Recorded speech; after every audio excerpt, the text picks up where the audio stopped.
Hello, Redemption family. Really glad to be addressing you today and coming and sharing some exciting news about what's coming very soon in Redemption.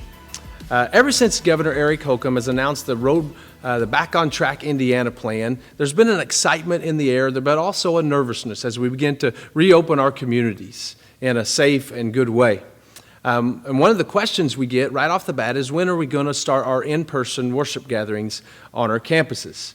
Because obviously the governor has given the go-ahead as of May 10th for churches to start meeting together. So when are we going to do that? Well, we want to talk to you just a few minutes today about our core principles that we have that has helped us plan this prayerfully and considerately and strategically as we're going forward to reopening our facilities for in-person worship.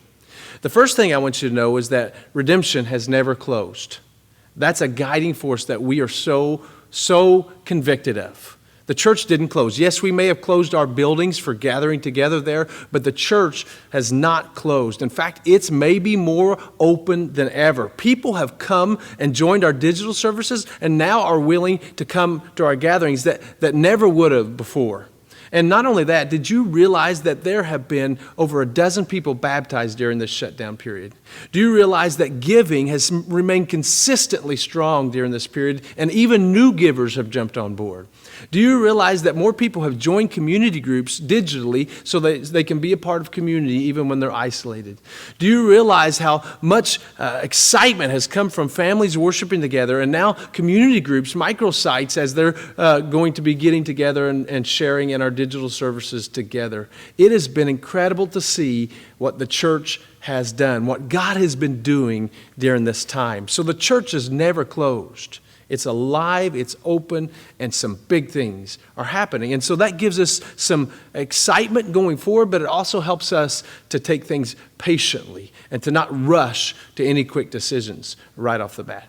The second consideration that we have and core value is that we want you to understand that when we open up, it's going to be done safely, and it's going to be done with the greatest consideration of others in mind. We want to be safe. Jesus came to earth and he said that we are to take care of the least of these, and he lived that out. And some of our vulnerable people would be who in this situation I would consider the least of these. And we want to do as much as we can to protect them, to be safely and healthily. We want to help prevent outbreaks, not contribute to them. And so we want to do this with the best guidelines and possible, the best practices we can to make sure that as we're gathering together, we're safe and we're doing it in a good way. But it's not just safety. We also want to do it with the consideration for others. Because let me tell you something, I realize there is a great many of you that feel that a lot of this has been unnecessary, and that maybe that society's went overboard just a little bit. And it's okay that you feel that way. It's America. We have a right to feel however we want, but we have to understand something. Just because we have a right doesn't make it right. And what I mean by that is we should consider others. Jesus gave up a lot of rights and privileges to serve on this earth and to ultimately die a sacrifice out of love for others. And so we're going to do things out of acts of love, sometimes that you may not even think is necessary. And we're going to consider people who are afraid, people who are vulnerable, people who may not be as ready to re-engage. And so we're going to do this as measured and as slowly as possible. After all, we say that our mantra is loving God, loving people, and changing the world. Are you serious about that? Because love means so much more than what you think it does. So we're going to do it safely and considerably. And here's the third thing I want you to know as we reopen, that we're going to look a little different for a while. Our worship gatherings is going to be just a little bit different. For example, initially we're not going to have children's programming because you just can't social distance 4 and 5 and 6-year-olds very well. And we're going to be working with our children's ministry to help create some ideas and to help plan with that. But initially there'll be no children's programming.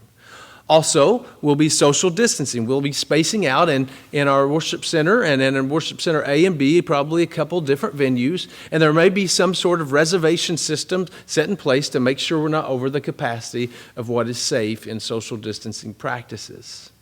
There are going to be a lot of sanitation stations. There will not be a cafe open initially. We're going to do a lot of things to make sure that we can stay clean. In between services, we'll do some cleaning and some sanitation. We'll encourage people to follow guidelines and wear a mask when possible. And we're just going to do the most we can to do it well, but it's going to look differently for a little while. But we still believe, even if it's different, even if it's not exactly the way that we've done it before, that it's just that important to get our people together, singing praises under one roof. And so we're going to do that in the very near future. That being said, when we're going to do that, we're going to plan our first in-person worship gatherings on our campuses on June 14th, Sunday, June 14th. That's about a month away, a little more than a month away, a little more than a month after the governor gave us the go-ahead. In order you realize you can't, an operation this size, you don't just flip a switch and all those things are taking place. There's a lot of logistics, a lot of planning to make this happen. And so we're going to take these next few weeks to do all we can to make this special, to make it awesome, and we're excited about it.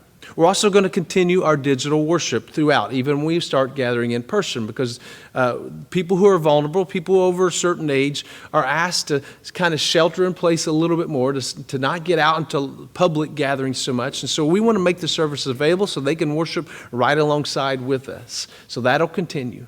There's a lot of other things and details we'll be working out, and there's also going to be a release that's going to have some of this information down that will be released in all of our avenues of digital and social media and our app.